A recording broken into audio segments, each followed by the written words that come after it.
Assalamu Alaikum everyone, welcome back to another video. I hope you're having a wonderful day. So one of the companies that I own in this portfolio have reported earnings a couple of days ago, and I want to go over this and I want to tell you about basically my opinion of what I think, because this company has done absolutely amazing job. And this is Broadcom. Broadcom is the company that we're talking about today. As you can see, is 6.4% of my entire portfolio, and as you can see, is the top holdings in my portfolio. It's been there or about for the last year and a half, if you like. I've actually taken some profit off the table as well, which I will show you inshallah at the end.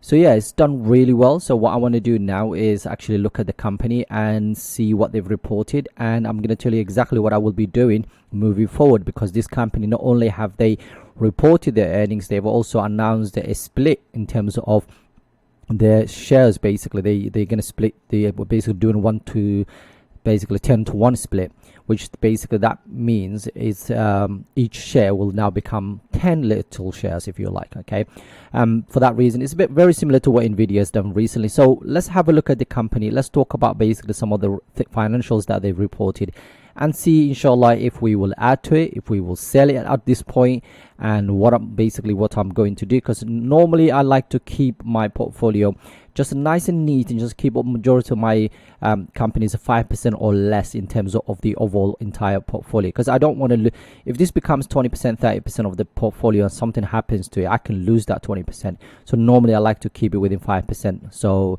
let's talk about what we're going to do today, but first of all, let's talk about exactly what they've reported. Before we do that, if you can join us at the Patreon account, that would be really helpful, because a lot of the time, it takes so much time and effort to put these videos together. I do have a full-time job, I do have a family, and so on. So yeah, inshallah, it takes a lot of time, like I've always said to you guys. So I would really appreciate if you can join us a Patreon account.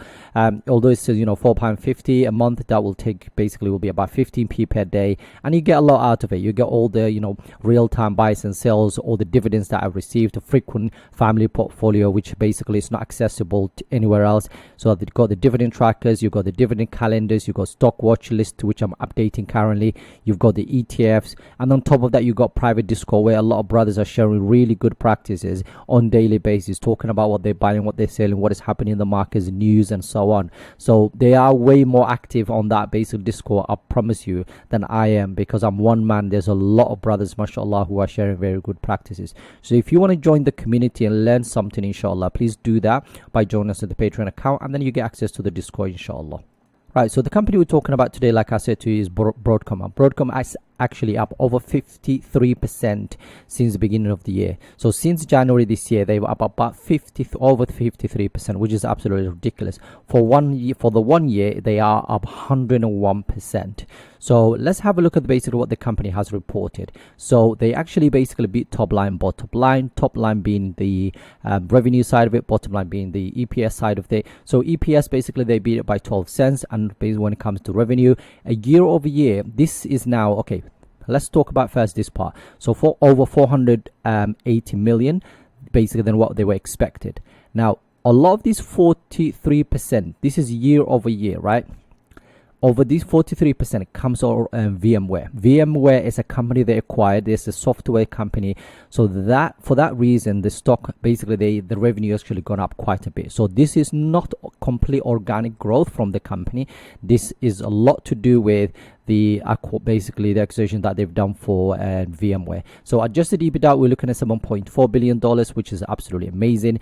Cash from operations, so they've taken about $4.4 billion of basically free cash flow, which is absolutely amazing. Now they have announced the quarterly common stock dividend was basically for $5.25. Now the split, we'll talk about it in a second, and here we go. 10-for-1 forward stock split.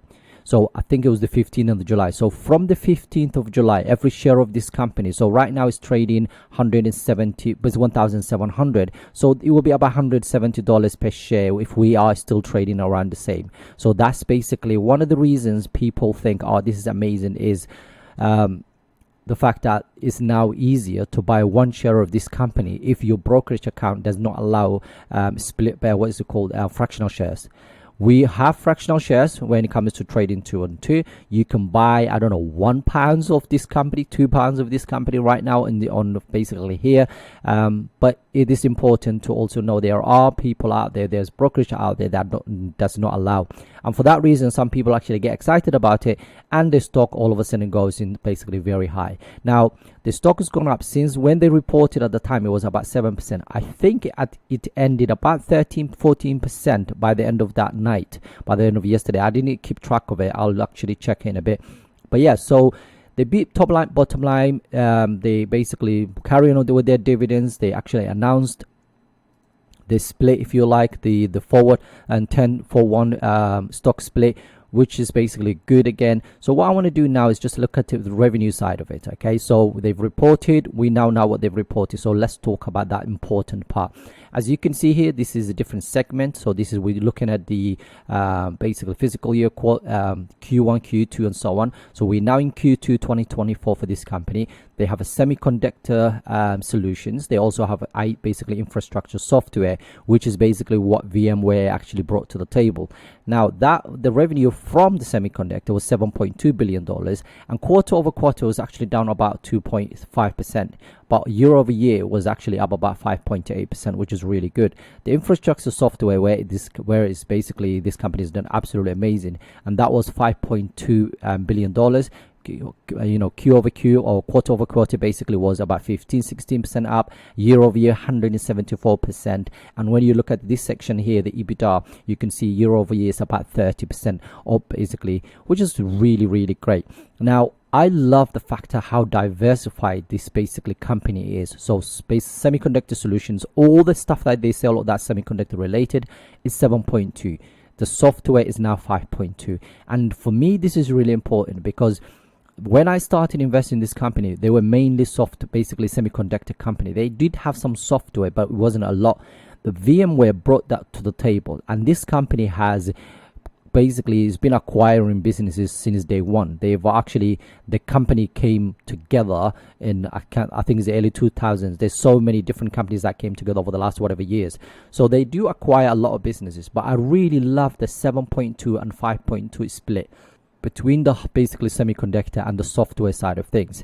And I hope this continues, because I do like companies that have a very diversified portfolio of income revenue side of things. That's why I love Microsoft. Microsoft is one of those companies I genuinely like. If it wasn't basically questionable or non-Sharia compliant, this and that, I would actually really hold that company. And if you watched my videos of the last 4 years, 3 years, you would see me talk about, you know, when it comes to J&J and Microsoft being my favorite companies out there, simply because they had a wide, basically they very diversified portfolio of products. So anyway, so moving on, in terms of revenue from infrastructure software, as you can see, there was a massive jump, and I think that's a lot to do with, of course, the VMware, and then EBITDA, as you can see, is actually growing every single year, which is basically what you want to see. Okay, so adjusted EBITDA basically from Q1 of 2022 to right now where we are, every single year it has been growing. Right, now what I'm going to do is look at the earnings and see what is expected of this company now moving forward. And we are looking at the annualized this, okay? So let's have a look at basically what is expected from this company in terms of EPS side of things. And as you can see, it's a double digits year over year. They're expecting about 13% growth when it comes to EPS, okay? And more or less 13%, 25%, 14%. And as you can see here, there are 33 different analysts looking at that, 37 looking at this 16. So if we just focus for the first three, you can see 13, 25 and 14 different analysts actually think this is basically what the company would be reporting at the end of October 2026. Now moving on to the revenue side of things, as you can see here, $51.3 billion. The higher end for this is $52.26 billion, and that's about 43% year over year, which is absolutely huge. Again, probably a lot to do with the software side of things. We'll see how by the time we get to the end of 2024, then probably we will see basically the company will go back to normal, if you like, you know, normal with of course the VMware now being part of the company, if you like. And yeah, 51, again about 8 billion difference between for 2024 2025. Again, another 6-7 billion dollars between the two, and 2025 and 2026. So double digit growth expected for the next couple of years, which is absolutely huge. So like I said to you guys before, I like the fact that how the split between the revenue side of things. I like the fact that the company is actually making double digits moving forward the next few years. And when you look at it from dividend side of things, you got now 1.2% in dividend yield. When I was buying this company long time ago, I think it was 2020 I started. I'll share with that with you guys in a second.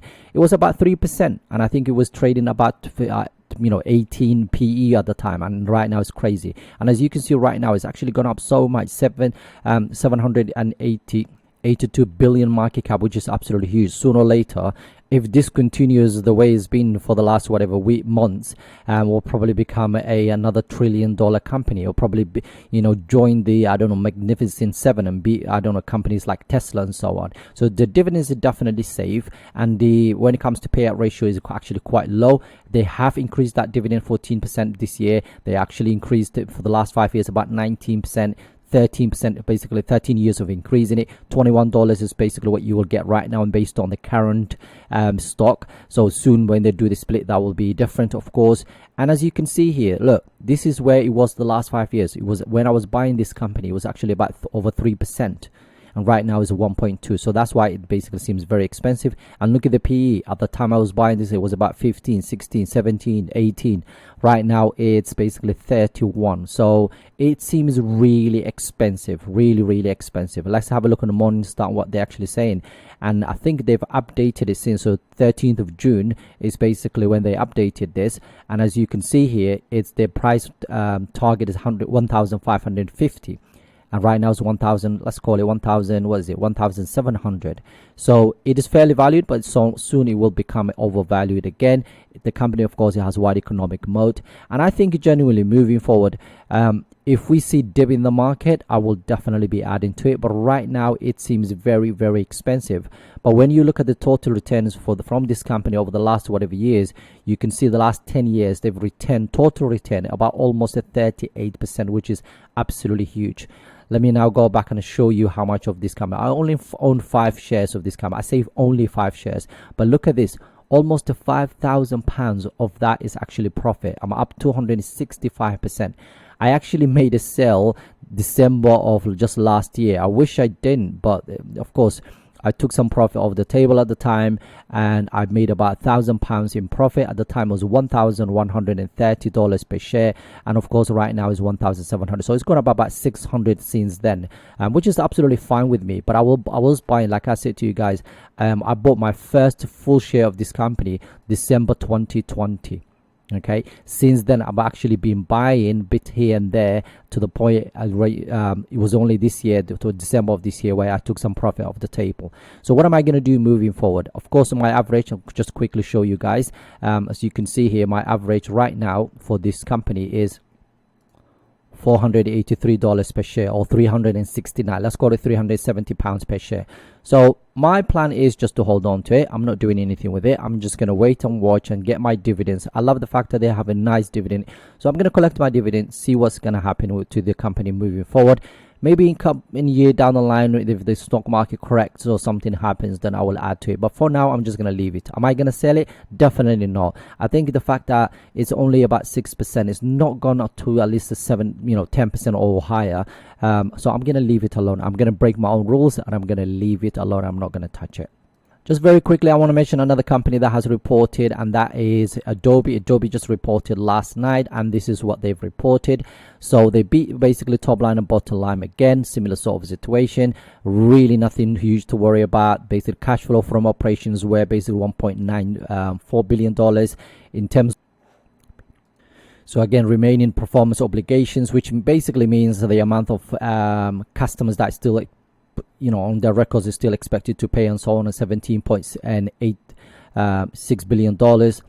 And I really love this. This is why I don't mind when it comes to companies like Adobe, because they don't pay dividends. But again, the buybacks are really great. So 4.6 million shares during basically the quarter. That's really good. They probably thought, okay, the stock is too cheap, and then basically decided to buy back their own shares, which is quite nice. And just to quickly show you the segment when it comes to their business side of things, as you can see here, the digital media basically was up 2.4, basically just in comparison to this quarter, and the year over year of about 11%, which is good. The digital experience basically made about $1.3 billion, and this was about $3.9 billion. So the split is not great, but it's fine. And as you can see, quarter over quarter is about 3%, and year over year we're looking at about 8.6% up from last year. And you can see here the comparisons, the digital media being the blue and digital experience being slightly lower. So both of them are actually doing well, but of course, hopefully basically the experience part will catch up with that. So overall, really nothing to worry about. When I looked at this, I thought, actually, this is really good. I mean, basically they reported what was expected. And I love the fact that the creative cloud side of things revenue is growing every single year. And I don't think this is going to stop. Whether we've got AI or not, I don't think this is going to stop. The company has a lot of plans.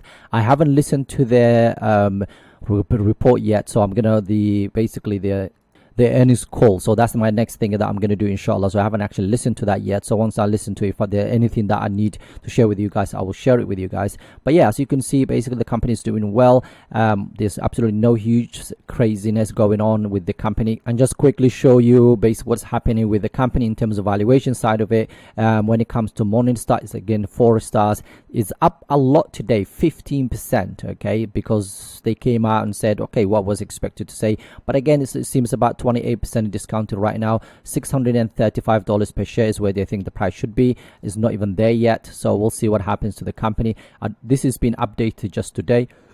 And as you can see here, they said we are raising our fair estimate to $635 per share from $610 after Whitemoor Adobe reported good second quarter results and raised its outlook for the full year on all headline numbers, which is absolutely amazing. So the company is saying, listen, we are absolutely fine and we're going to do really well over the next whatever basically quarter and probably beyond that. So yeah, I like the company. I really I wish I bought on this portfolio here, but I do own it in the family portfolio. If you want to check that out, is a new addition to the portfolio. So if you want to check that out, basically join us on the Patreon account where you get access to that, inshallah. So yeah, I like Adobe and I like what they've reported. I like what I'm seeing. A few weeks ago, people were saying, you know what, when it comes to software, they're not doing really well. I'm talking about software companies. It's all about semiconductors, AI, and this and that. But software is needed, and software is what makes a lot of these companies do their job efficiently. So without software, I don't think these companies will work, and we need companies like Adobe, and they will innovate. They will actually join that. They already have Firefly and all of these basically AI, basically generative AI kind of things, and they will continue to do well as well. So overall, that's my opinion on those two companies. Like I said to you, I've already shown you how let me actually quickly show you how Adobe is doing in terms of what is expected from the company just before we move on. Earnings expectations, although they only reported today, but it's double digits when it comes to EPS, and when it comes to revenue side of it, it's also double digits. They might do some revision in the next couple of days, so we will see if basically anyone comes out and change their mind, and I'll let you know, inshallah. Anyway, if you haven't joined us at the Patreon account, please do so. It takes a lot of time and effort to put these videos together. Have a wonderful day. Assalamu Alaikum.